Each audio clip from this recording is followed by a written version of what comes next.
the Chief Technical Advisor and the Manager of UNDP-GF, Yellow Sea Larger Marine Ecosystem Phase 2 project. I'm very glad to be here. And today, I'm going to talk about the implementation of a strategic action program to restore ecosystem goods and services using Yellow Sea Larger Marine Ecosystem as a case study.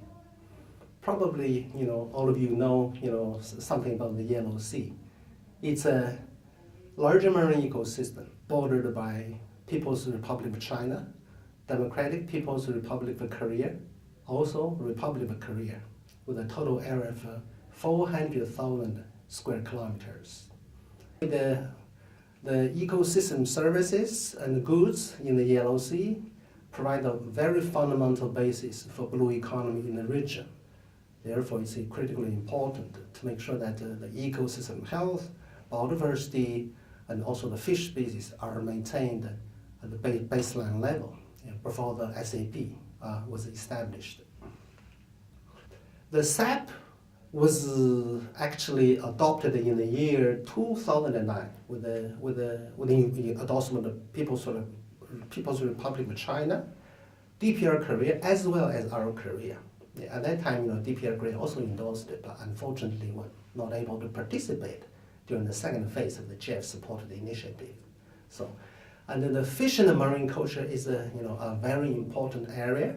There are targets related with that. For example, there's a target 1 for the SAP says that 25 to 30% of the fishing efforts in the Yellow Sea will be reduced. So this is a very, very ambitious target. There are also targets related with the ecosystem health. For example, the control of the marine litter and the introduction of the new technologies, to in particular use of wetland, the wetland, nutrient services, nutrient remediation services, to control the pollution, in particular nutrients. There are also targets related with the climate change. For example, the better understanding of the relationship between the sea surface temperature increase and the implications on the plankton communities. So these are also some of the targets. So I still want to use the example of a capture fishery and the marine culture to demonstrate how the national strategic action plans are being implemented by the two countries. And I'd like to cite the examples of capture fishery first. And in both countries, China and our Korea, some of the efforts are being taken at the national level to control the fishing efforts as agreed in the SAP. For example, in China, the fishing effort of the in the Yellow Sea is expected to decrease by 25% in accordance with the 13th five-year plan, which covered 2015 to 2020. So this is an ambitious target.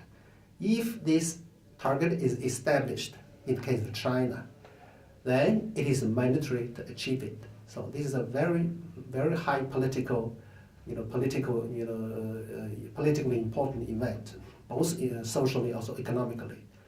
And in our Korea, similar efforts have also been made. For example, in the past, in the past 17 years, about 30% of the production or revenue, from the fishery sector has been reduced. So there's also a contribution to the reduction of the fishing efforts by our Korea. In China, in addition to the reduction of the fishing efforts, more efforts have also been taken, then committed, during the SAP, targets phase. This included the expansion of the fish closure. So this new policy is implemented from the year 2017. In addition to this, the capacity of the fishing vessels has also been controlled in China. So this is also to make sure that with the reduced number of fishing vessels, there's an equally reduction in fishing capacity. So these are the efforts made by the two countries as a commitment to the implementation of SAP of the YSLME. And some of the efforts are also made by the two countries, in addition to the, to the closure of fish in time-being area.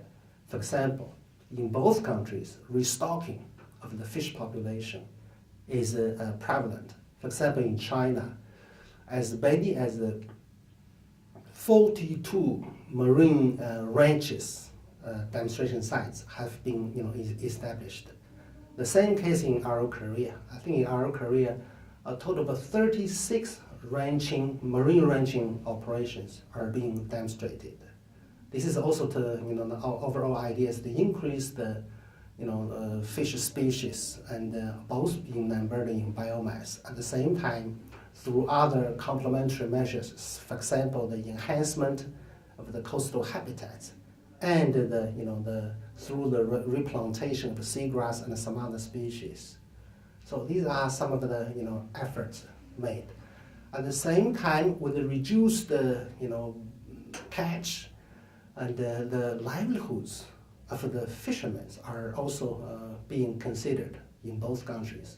For example, in China, and there are subsidy programs to make sure that the displaced fishermen who joined the fishing vessels buyback schemes as an effort to reduce fishing, fishing efforts can be taken care of through a social safeguard program, also integrated in the 5-year plan of the national government.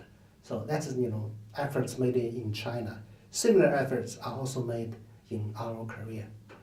And there are additional efforts actually, in addition to the reduction of fishing efforts, also restocking, which is the protection of the fish nursery, spawning, and feeding ground. So this is an effort being implemented locally and also nationally. For example, in the province of Shandong, which is one of the largest marine culture, also capture fishery province in China, with a nearly 2,000 or 3,000 long coastal line.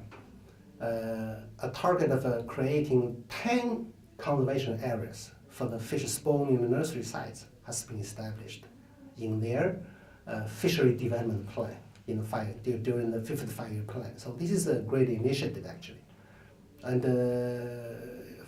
for the project of the Yellow Sea large marine ecosystem during the phase 2 stage, and we plan to create a Yellow Sea large marine ecosystem, marine protected area network, which also include the spawning and the nursery sites of all the economically important species.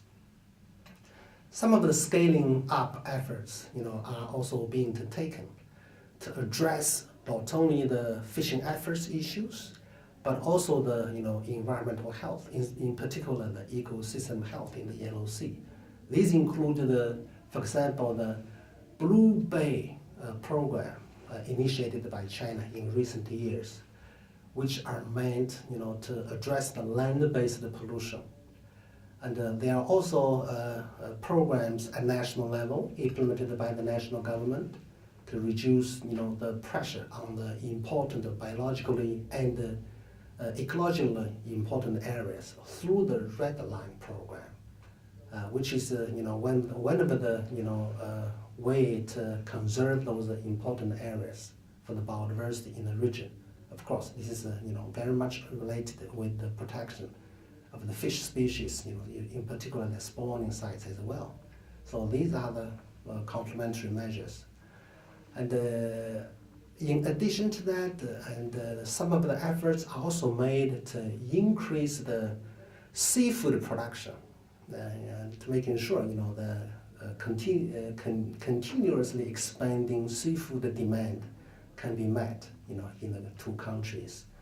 And in both countries, good practice demonstrated in the first phase of the project has been replicated. For example, in China, Sango Bay is a small village, which demonstrated a successful replication, also commercialization of integrated multi-trophic agriculture, a technology that is energy efficient, which can reduce the nutrient release in the water column, also improve the water quality at the same time.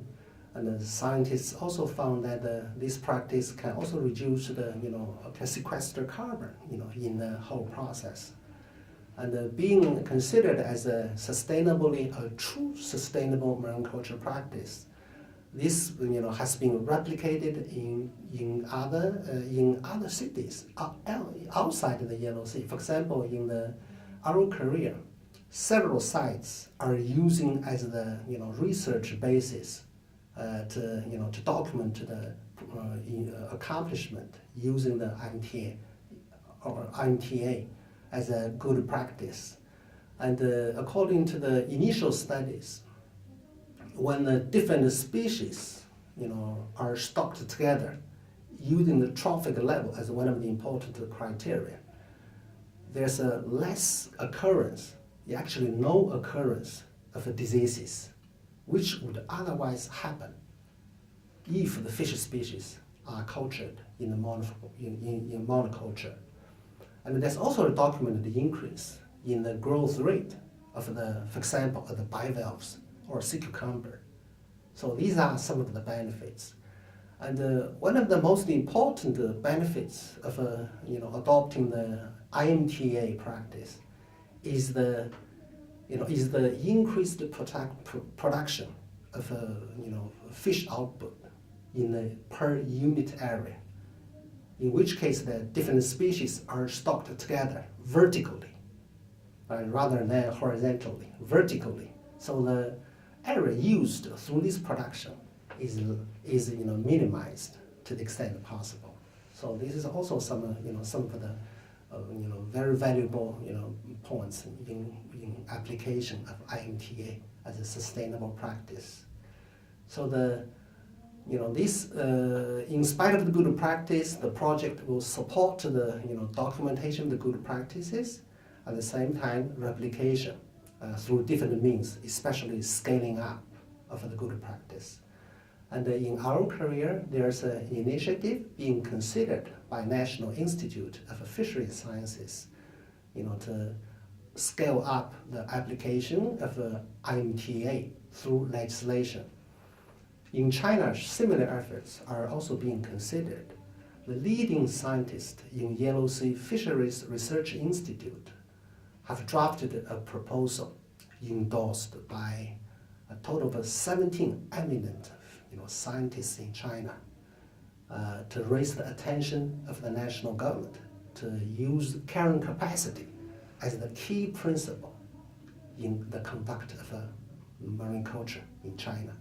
So we hope that this can be materialized sooner or later to make sure that the continued demand for seafood can be met during the implementation of the fishing boat buyback schemes.